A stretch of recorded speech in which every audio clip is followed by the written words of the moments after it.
2020, a year of surprises, uncertainty, loss, and destruction. We went through an obstacle course with no end in sight. We were, and we still are, emotionally, spiritually, mentally, and physically drained. Our faith, belief, morals, and you name it, was tested. What was and still is being endured is unprecedented. Like the coronavirus, people was losing their jobs at a record pace, business was being shut down, and everything else that followed, like not being able to pay your rent, not being able to provide for your family. And let's not forget the loved ones that we lost. You had the quarantine that either made you mentally strong or made you want to pull out your hair and just scream.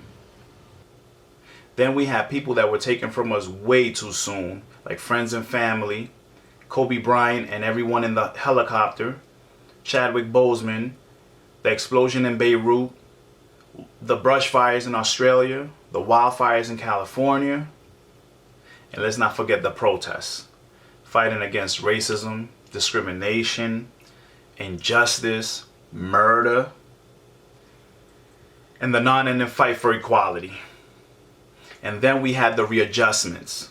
What am I talking about? The shifting of norms. You probably had to learn how to budget if you haven't done so before. You probably ate food that you haven't eaten since your college days.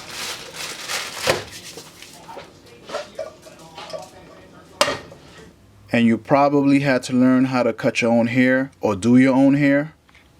You probably had to learn how to be patient. And if you were, you probably had to learn to be a little more patient because the quarantine demanded it. And if not, then the lines at the supermarket did, the lines at the post office did, the lines pretty much anywhere did.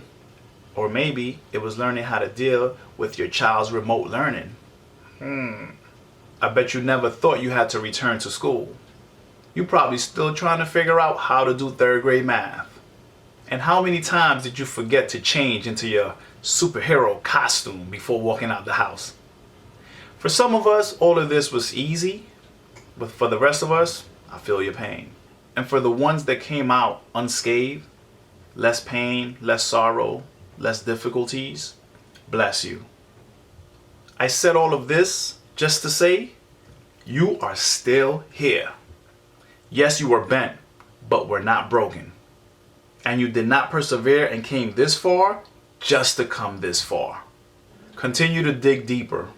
There may be more that may come your way, but just like you've done before, you will overcome. I don't know what 2020 did for the majority of you, but the one thing I do know it did, it was changing your mindset. Don't you ever believe that you can't, because you can and you did. Don't let last year deter you from following and chasing your dreams. It was only a setback, and a setback is a setup for your comeback. In the midst of last year, there were people who were successful in creating new ventures and finding opportunities and refusing to just sit there and wait or be knocked down. Where there was a slight of daylight, they found a way. So strive for greatness. Be resilient and stay committed. And if you don't want to do it for yourself, do it for others. It's amazing the strength you get from within when you don't want to let your kids down, your parents down, your grandparents down. And all things are possible, but you must believe.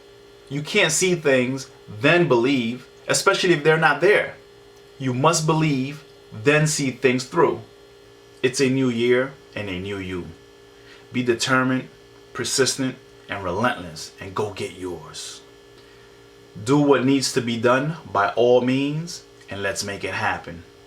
I pray that this year is many, many, many times better than last year, and half as good as next year. Remember, a new year, a new you. Stay safe, stay healthy, stay blessed.